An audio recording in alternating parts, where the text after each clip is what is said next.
La resurrección de Jesucristo, el tema que nos ocupa hoy en esa secuencia de estudio, en esta serie acerca del credo de los apóstoles. Y quería empezar recordándonos de que la lucha contra el envejecimiento, la lucha contra la muerte, es algo constante en nuestra generación actual. Luchamos todos contra la mayor edad y contra la muerte.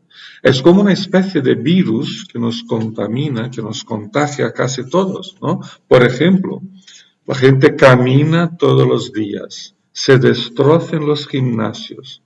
El azúcar y las grasas son demoníacos, ¿no? Tomamos todo lo que los medios controlados por el comercio nos dicen que es sano.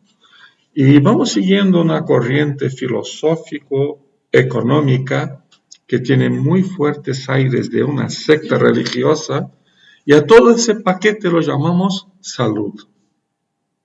De alguna manera, siguiendo esa corriente, lo que buscan las personas es engañar a la muerte, engañar a la vejez, ¿no? Encontrar alguna clase de vida eterna, para decirlo de alguna manera, encontrar alguna clase de vida eterna. La superación de la muerte se torna pues un ideal humano que en nuestra época se manifiesta secularmente, aún con un fuerte formato religioso y una profunda intensidad egoísta, ¿no? Pero la superación de la muerte hoy tiene ese carácter, tiene ese perfil, ¿no? Superar la muerte, superar la vejez es algo casi sagrado, es una religión, ¿no? Aunque se manifiesta de forma secular, no religiosa, ¿no? Y tiene una profunda intensidad egoísta. Por medio de su resurrección, Jesucristo es la superación perfecta y absoluta de todo el sentido de muerte que puede haber en el ser humano. Puesto que Cristo ha venido y ha vencido la muerte, ha superado las demandas de su sufrimiento vicario. ¿Os acordáis en lo que vimos anteriormente, la semana pasada? Los sufrimientos de Cristo, pues la resurrección es como la superación de todo su sufrimiento, que no fue simplemente dolor, fue algo sustitutivo, ¿no? Asumió la cruz en mi lugar, en nuestro lugar, ¿no? Ha sido nuestro sustituto en esa cruz, en ese sufrimiento. Así que la resurrección de Cristo es como el coronamiento de su ministerio terrenal. Y a la vez da paso, o es el paso primero de su estado de exaltación, de su estado de gloria, de su victoria eterna, de su exaltación, como lo llamamos en la teología. Es la entrada de Cristo en su estado exaltado al lado del Padre. Tiene un enorme significado, por tanto, para todo su ministerio. Es la corona del ministerio de Cristo. Es como si Cristo nos estuviera diciendo, mira, porque he resucitado, os garantizo que todo lo que hice y todo lo que dije no solo es verdadero, sino que es eficaz en la vida de los seres humanos. Es totalmente eficaz. Así que su resurrección tiene ese sentido de coronación de todo su ministerio, ¿no? La verdad es que su ministerio, la obra de salvación, no se completaría y no tendría eficacia alguna, y la iglesia no existiría si no fuera por la resurrección de Cristo. La superación y la victoria de Cristo sobre la muerte, por medio de su resurrección, lo libró de la maldición y de la ira de Dios. Una maldición y una ira bajo las cuales el mediador, que es Cristo, ¿no? El supremo mediador entre Dios y nosotros, bajo las cuales se había encontrado en todo su estado de vida de humillación, ¿no? Y el estado de humillación de Cristo toma su vida desde la encarnación hasta muerte, sepultamiento, ¿no? Hasta por ahí. Pues la resurrección fue el paso primero, el paso definitivo, y primero de su entrada en el favor divino, en el beneplácito pleno de Dios, y nos permite a nosotros ver la gloria divina y disfrutar de esa gloria, disfrutar de su eterna gracia y de su misericordia. Al recitar el credo de los apóstoles, como lo hicimos hace pocos minutos, tras declarar nuestra fe en la persona de Jesucristo, el unigénito de Dios y el Señor nuestro, y tras expresar nuestra fe en su encarnación y en sus sufrimientos en nuestro lugar, a nuestro favor, ahora reforzamos nuestra fe en la resurrección de Cristo, afirmando claramente con toda la fuerza de nuestra mente y corazón, creo que al tercer día resucitó de entre los muertos. Creemos en ello, ¿no? Y esta es una expresión de fe fundamental para la salud espiritual de todos nosotros cristianos y para la madurez de la propia vida cristiana, de la santificación de la propia vida de la iglesia, de la comunión de nosotros, ¿no? Vamos a comprender un poco más esta maravillosa doctrina que es la doctrina de la resurrección de Cristo. Y quería empezar en primer lugar hablándoos un poquito acerca de la resurrección de Cristo que ha sido anunciada anteriormente, ¿no? Una resurrección que fue previamente anunciada. Miramos un poco hacia atrás para ver cómo los profetas del Antiguo Testamento anunciaron previamente la resurrección de Cristo. En primer lugar, debemos decir que se trata de una doctrina, como muchas otras, que en el Antiguo Testamento no solo podemos ver algunos vislumbres que serán totalmente aclarados en el Nuevo Testamento, sino que también en el Antiguo Testamento tenemos indicios suficientes de la muerte y de la resurrección del Mesías divino, y que se van a tornar más evidentes por la interpretación que les da el propio Cristo y luego los apóstoles. Las clásicas palabras de David, del rey David, en el Salmo 16, versículo 10, ocupan, creo, un lugar muy importante en esos vislumbres de la resurrección de Cristo. ¿Qué dijo David? Salmo 16, 10, dijo: no dejarás que mi vida termine en el sepulcro, no permitirás que sufra corrupción tu siervo. La pregunta es, ¿cómo sabemos que David se refería a la resurrección de Cristo y no a una expectativa personal que tenía él de no sufrir la muerte física, por ejemplo? La verdad es que es muy posible que al escribir esta canción y este poema, los salmos son canciones, no son poemas, pues al escribir este poema, es muy posible que David no estuviera totalmente consciente de que se tratara de una profecía acerca de la resurrección futura de Cristo, del Mesías venidero.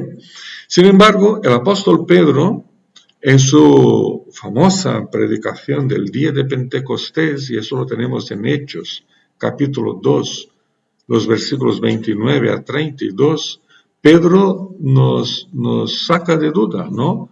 Afirma Pedro: hermanos, está hablando con los judíos de sus días, hermanos, permitidme hablaros con franqueza acerca del patriarca David, que murió y fue sepultado, y cuyo sepulcro está entre nosotros hasta el día de hoy.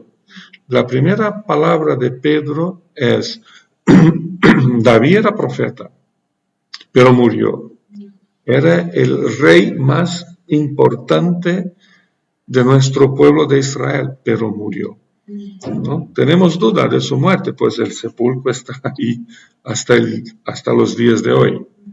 Pero sigue Pedro y dice: David era profeta y sabía que Dios le había prometido bajo juramento poner en el trono a uno de sus descendientes.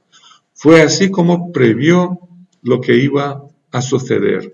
Refiriéndose a la resurrección del Mesías, afirmó que Dios no dejaría que su vida terminara en el sepulcro, ni que su fin fuera la corrupción.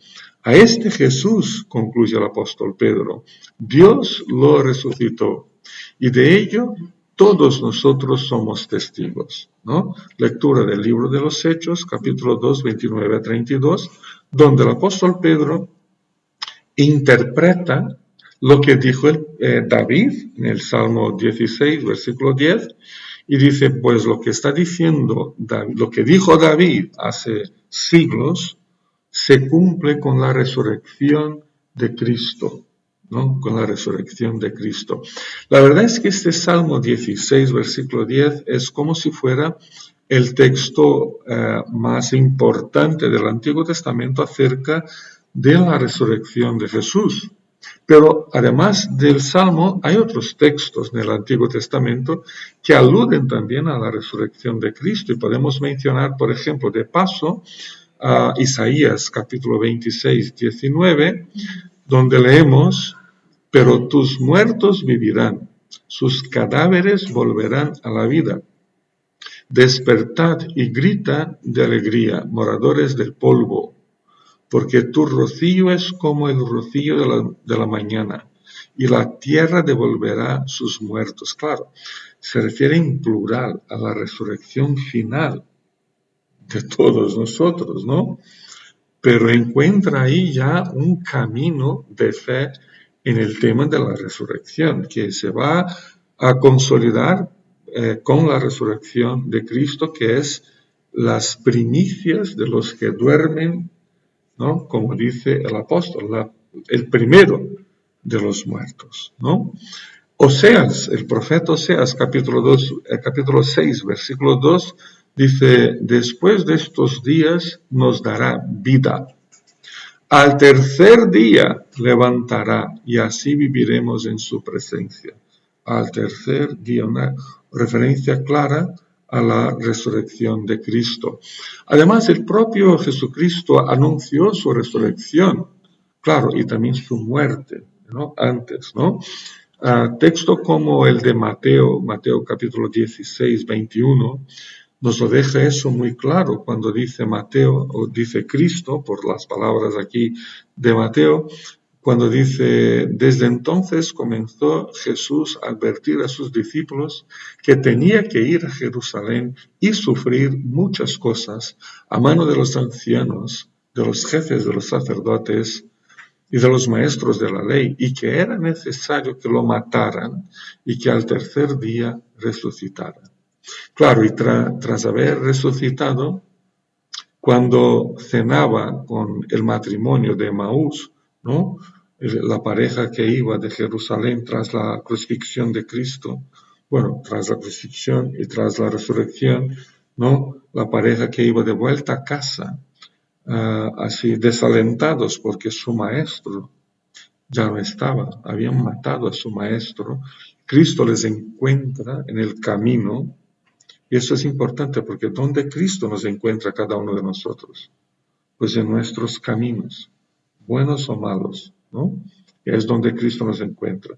Cristo camina con ellos, y tras haber cenado con ellos, dice Lucas, capítulo 24, versículo 46, esto es lo que está escrito, que el Cristo padecerá y resucitará al tercer día.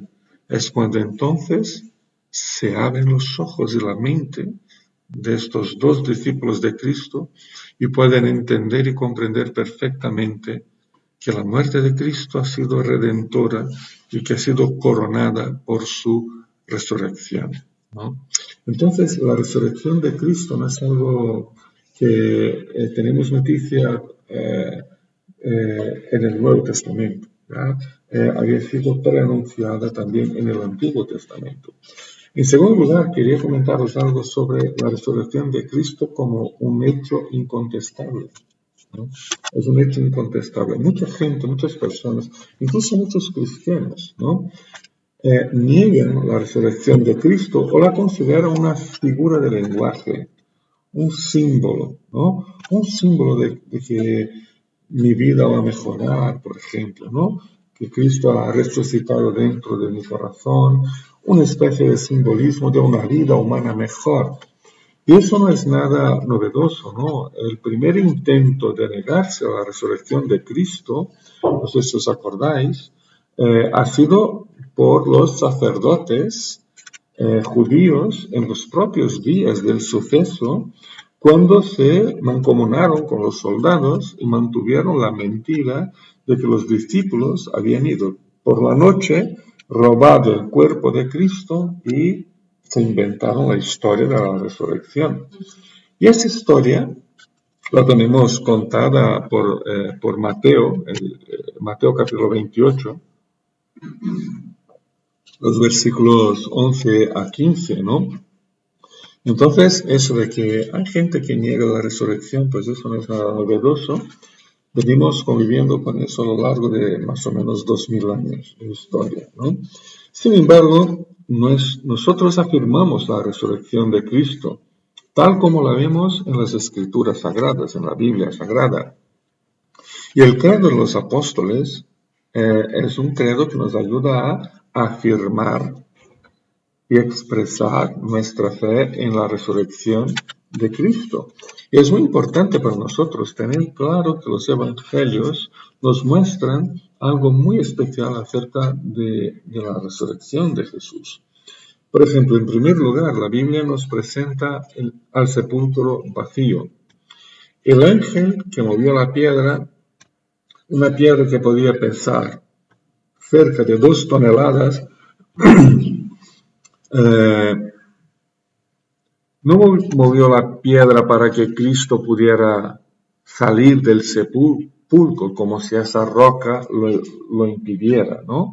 O sea, el ángel no movió esa piedra para abrir un camino de salida al Cristo resucitado. Él no necesitaba que un ángel moviera esa piedra, pero sí que nosotros necesitábamos que este ángel lo hiciera para que pudiéramos ver dentro del sepulcro, ¿no? Nosotros, representados ahí primero por las mujeres, María Magdalena y María, que era la madre de Jacobo y José, luego Pedro y Juan, pudieron ser los primeros a ver con sus propios ojos que el sepulcro estaba vacío. No pudieron los discípulos probar su cuerpo porque se habían desanimado por el camino. Habían perdido la ilusión al verlo crucificado y muerto. Además de que había una escolta de soldados romanos que vigilaban día y noche la entrada del sepulcro. El sepulcro vacío siguió vacío. Siguió vacío para que nuestras vidas se llenaran con la gracia de Cristo, con la gracia del Señor. En segundo lugar, nos acordamos de las innumerables apariciones de Cristo resucitado a lo largo de los 40 días, ¿no?, antes de su ascensión, como lo confirma, por ejemplo, Lucas, el evangelista, al decir que Lucas, me refiero ahora a Hechos capítulo 1, versículo 3, sabéis que el libro de los Hechos ha sido escrito por Lucas, ¿no?, el mismo autor del Evangelio. Pues dijo Lucas en Hechos 1:3 que después de padecer la muerte, Jesús se le presentó dándoles muchas pruebas convincentes de que estaba vivo. Y durante 40 días les apareció y les habló acerca del reino de Dios. Las apariciones de Cristo se dieron en esos 40 días alrededor de 13 veces, por lo menos. Tenemos registros en el Nuevo Testamento de 13 apariciones de Cristo a lo largo de estos 40 días, a diferentes personas, en diferentes situaciones, en diferentes lugares, evidenciando la resurrección. Por tanto, no se trata de una ilusión colectiva, ¿no? 13 veces, diferentes personas, diferentes lugares, diferentes situaciones. Pablo nos hizo un sumario, y eso es muy interesante, si queréis luego echar un vistazo. El apóstol Pablo nos hizo un resumen de esas apariciones de Cristo, y lo tenemos en 1 Corintios capítulo 15, versículo 3 a 8. En tercer lugar, no podemos olvidarnos de que la transformación por la que pasaron los primeros discípulos es también una evidencia importante de la resurrección. Los primeros discípulos fueron testigos de la prisión de Cristo, de su juicio por las autoridades religiosas y políticas, porque fue juzgado por las autoridades religiosas y políticas y condenado por ambas, ¿no? Fueron testigos de su crucifixión, de su muerte, mientras ellos mismos prefieren en ese momento, ¿no?, de la crucifixión, del juicio y la crucifixión, prefieren estos primeros seguidores de Cristo huir despavoridos, y el que se arriesgó a acercarse a su juicio fue el que lo negó 3 veces, ¿no? Intentando lavarse un poco, no mojarse con Cristo en ese sentido.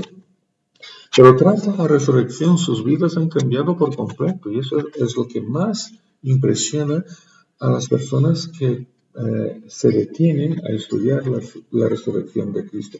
Cómo este grupito de gente, ¿no?, que eran pescadores, que eran personas pobres, que eran personas un poco sin cultura, muchos incluso como Pedro, que era básicamente analfabeto, casi no sabía leer y escribir. Gente que estaba,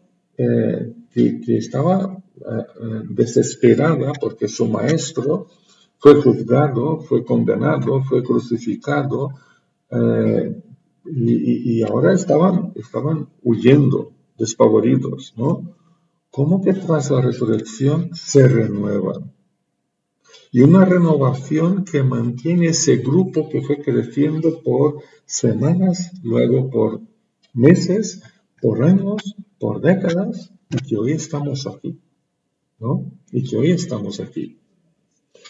Tras la resurrección, sus vidas han cambiado por completo. Cuando, por ejemplo, Juan y Pedro, sin ningún temor, el temor que tenían en los momentos de la crucifixión, ¿no?, sin ningún temor ahora testifican ante las autoridades judaicas que antes habían condenado y matado a Cristo, las mismas personas, y dicen, Hechos capítulo 4, versículo 13, dicen ellos, los gobernantes, al ver la osadía con que hablaban Pedro y Juan, y al darse cuenta de que eran gente sin estudios ni preparación, quedaron asombrados y reconocieron que habían estado con Jesús.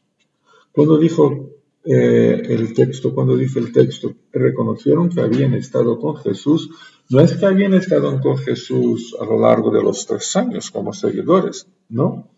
Es que habían estado con Jesús después de su muerte, porque no había otra explicación para tanta osadía como la que demostró Pedro y Juan en ese momento ante las autoridades. En cuarto lugar, y como una secuencia de lo que acabamos de mostrar, también está la propia predicación apostólica, que insistentemente ponía un fuerte énfasis en la resurrección de Jesucristo, ¿no?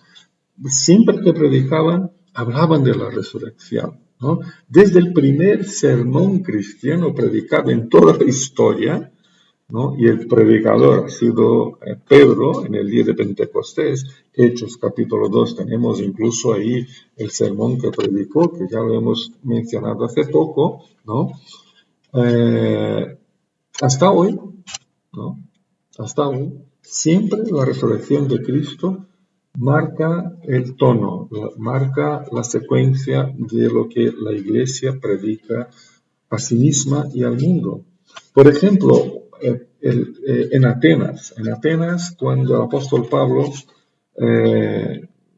discursa a los filósofos en el Areópago, Pablo insistió en la resurrección de Cristo, ¿no? Hechos capítulo 17 tenemos el sermón de Pablo ahí a los filósofos griegos.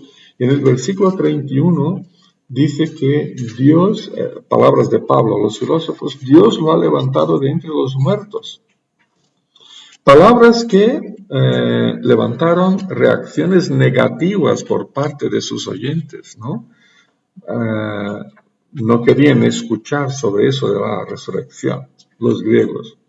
Pero la propia conversión de Pablo, Hechos capítulo 9, ocurre ante el Cristo resucitado. Él no se convierte ante el Cristo muerto, ante el Cristo colgado en una cruz.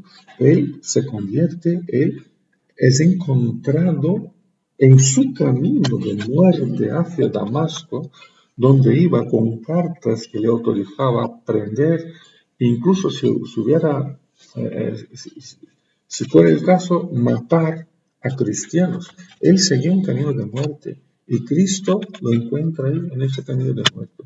Pero no un Cristo muerto, sino un Cristo vivo, un Cristo que habla, un Cristo que dice: oye, Saulo, Saulo, ¿por qué me persigues, no? ¿Por qué me persigues, no? Tú me persigues, ¿por qué, no? Tengo otros planes para tu vida, ¿no? Así que Hechos capítulo 9, cuando leemos esa conversión del apóstol Pablo, que ocurre ante el Cristo resucitado que le habla y que le llama irresistiblemente a la gracia, que le llama irresistiblemente a una vida consagrada a la misión, pues vemos a Cristo vivo. Pero tenía la convención de un gran número de sacerdotes judíos, y eso siempre me impresionó un poco ese hecho, ¿no? El libro de los Hechos no dice, no lo dice con muchos detalles, pero sí que lo menciona más de una vez que por medio de la predicación de los apóstoles, innúmeros sacerdotes judíos dejaron la fe judía, dejaron el sacerdocio judío y siguieron a Cristo, ¿no? Y siguieron a Cristo. Los mismos que semanas o meses antes estaban ahí en la plaza del pueblo pidiendo la muerte de ese hombre llamado Jesús, ¿no? Y eso es una evidencia de que se rindieron a la resurrección de aquel que semanas antes ellos mismos habían apoyado su muerte. En quinto lugar, la última cosa sobre eso que me gustaría, porque creo que es importante, que me gustaría mencionar, que es importante decir algo acerca de la observancia del domingo como un día para reunirse los discípulos y adorar al Señor, porque a lo largo de toda la historia nos reunimos el domingo, ¿no? Aun cuando sabían que no había ningún mandamiento dado por Cristo para que ellos se reunieran ese día, los primeros discípulos, los apóstoles, empezaron a reunirse ese día. Reunían de madrugada, porque luego tenían que ir a trabajar, no tenían el día libre, ¿no? No era el domingo como lo conocemos hoy, que para la mayoría de la gente es un día libre. Para ellos no, pues se reunían por la madrugada para luego cumplir con sus trabajos, ¿no? Y no había ningún mandamiento de Cristo ni del Antiguo Testamento para que se reunieran ese primer día de la semana. Sin embargo, ese primer día de la semana, el domingo, fue elegido por la Iglesia desde sus primeros días de existencia porque era el día de la resurrección de Cristo. El mandamiento del Antiguo Testamento era que se descansara el séptimo día, ¿no? Que para nosotros sería el sábado, ¿no? El día del descanso de los judíos, el séptimo día. Los evangelios insisten en decir que también algunas de las apariciones de Cristo en los 40 días ocurrió en un primer día de la semana, en un domingo, ¿no? En lo que hoy llamamos domingo. Al reunirse entonces en ese día de domingo, la iglesia celebraba al Cristo vivo, celebraba la resurrección de Cristo, ¿no? Por eso la palabra domingo, que viene, ¿no?, de latín, que se traduce por el día del Señor. Domingo viene de Domine, Señor. La iglesia celebra hoy, cada domingo, la resurrección de Cristo. Quería también comentaros un poco, en último lugar, acerca del significado que tiene la resurrección de Cristo. Creo que esa es la parte más importante de lo que estamos aquí comentando hoy, ¿no? El significado que tiene la resurrección de Cristo. por no tratarse de una resurrección simbólica o figurada, sino algo real en el cuerpo de Cristo, ¿no? Un milagro que pasó en el cuerpo muerto de Cristo en el sepulcro. La resurrección fue física, era verdaderamente su cuerpo lo que estaba resucitando. Pues no podemos entonces considerar que su sentido sea únicamente simbólico para nosotros. O sea, ¿qué es lo que estoy diciendo? Que si la resurrección no fue simbólica, no es una figura de lenguaje usada por el Nuevo Testamento, sino que es física, real y verdadera, tampoco puede tener un significado únicamente simbólico para nosotros. Tiene que tener un significado verdadero, incluso físico. Porque si hoy nosotros esperamos por nuestra propia resurrección, es porque Cristo resucitó primero, ¿no? Y nosotros simplemente cuando llegue el momento, resucitaremos porque Él ha resucitado. Así que, ¿qué significado tiene para nosotros la resurrección de Cristo? En primer lugar, la resurrección de Cristo nos trae un profundo significado teológico. Entendido por tratarse, como hemos mencionado ya, del cumplimiento de las escrituras sagradas, del cumplimiento de las propias palabras de Cristo. De esa manera la resurrección se nos presenta como una demostración palpable, física, de que Dios siempre cumple sus promesas de forma plena y eficaz. Entonces tiene ese sentido, que es un sentido de que es el cumplimiento de profecías antiguas, ¿no? Además, se trata también del clímax de la manifestación del poder de Dios. Vale, Dios ha realizado inúmeros milagros a lo largo de la historia, antes y después de Cristo, ¿no? Y lo sigue haciendo incluso en nuestros días. Pero la suprema demostración del poder de Dios en toda la historia no es la creación, no es el mar rojo que se abrió para que Moisés y el pueblo cruzaran. La mayor manifestación del poder de Dios es la resurrección de Cristo. ¿Vale? Como dijo Pablo, 2 Corintios capítulo 13, versículo 4, dijo Pablo, es cierto que fue crucificado en debilidad, pero ahora vive por el poder de Dios, ¿no?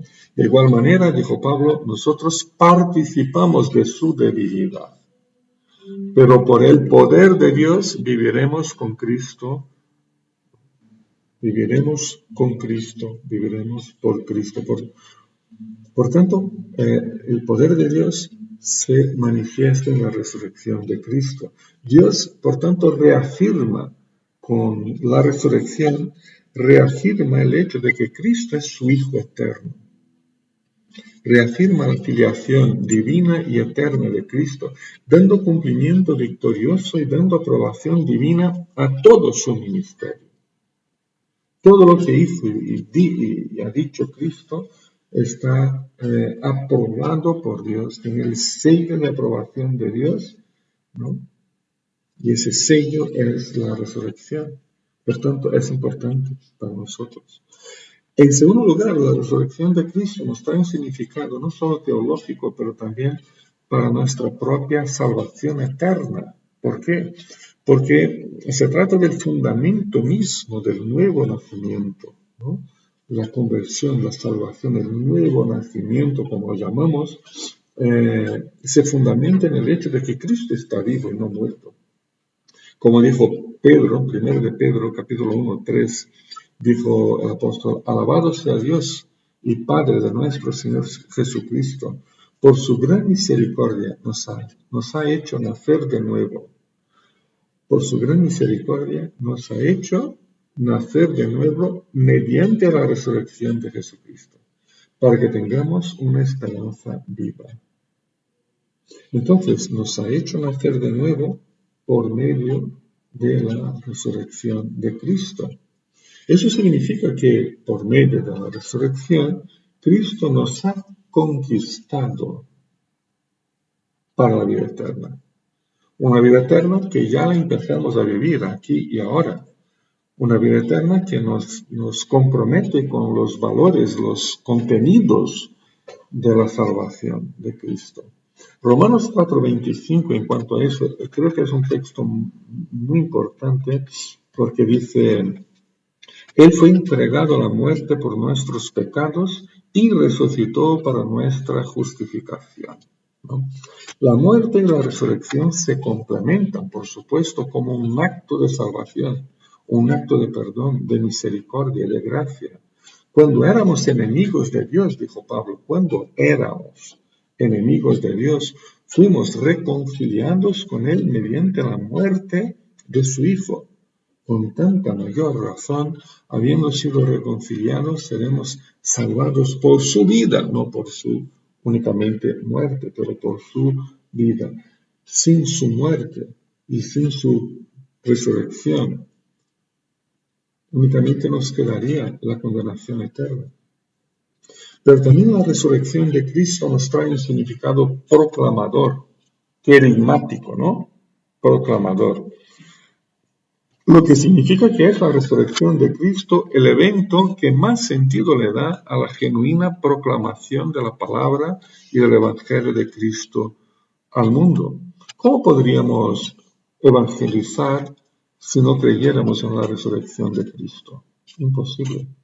El apóstol Pablo, previniendo a los corintios de la falsa enseñanza que negaba la resurrección de Cristo, afirma palabras que son muy importantes para nosotros. 1 Corintios 15:14 afirma y dice que si Cristo no ha resucitado, nuestra predicación no sirve para nada, como tampoco nuestra fe.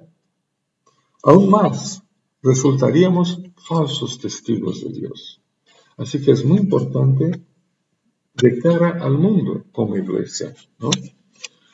En último lugar, podríamos decir que la resurrección de Cristo tiene un significado vivencial, práctico, ¿no? Cotidiano para todos los cristianos. Tiene que ver directamente con la manera como vivimos, con cada rincón de nuestra vida, la forma como la vivimos, ¿no? Se trata del poder de Cristo para la vida cotidiana. Nuestro viejo hombre ha muerto con Cristo, aunque de vez en cuando, ¿no? Intenta sacar la cara afuera, ¿no? Intenta ponerse en evidencia, pero ha muerto en Cristo.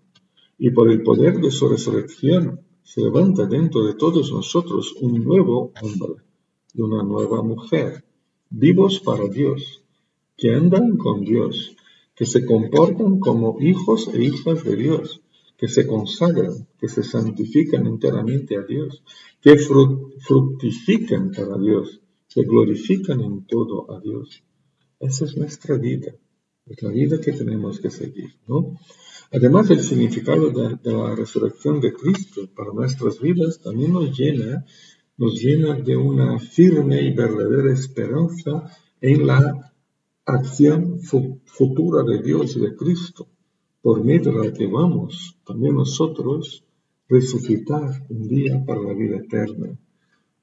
Es como dijo Pablo: si la esperanza que tenemos en Cristo fuera solo para esta vida, seríamos los más desdichados de todos los mortales.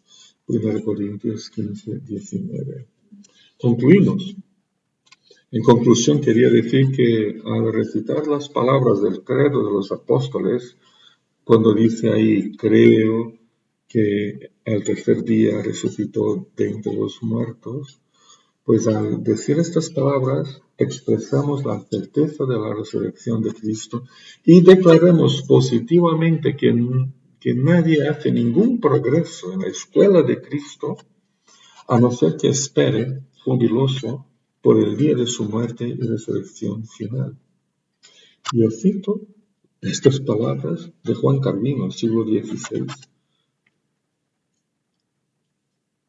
Eso porque la resurrección de Cristo es el sello que garantiza eternamente la eficacia de la salvación que recibimos por gracia. Pensado de esa forma, podemos decir que el cristianismo es la religión de la resurrección, puesto que la resurrección de Cristo es el punto de convergencia para la fe. Pues si Cristo no ha resucitado, vana es nuestra fe, no nos sirve de nada. Y también vana es nuestra predicación y nuestra esperanza y nuestra vida cristiana. Quería concluir con otras palabras más antiguas que las de Calvino que acabo de citar, las palabras de Agustín de Hipona, obispo de Hipona, siglo IV, ¿no?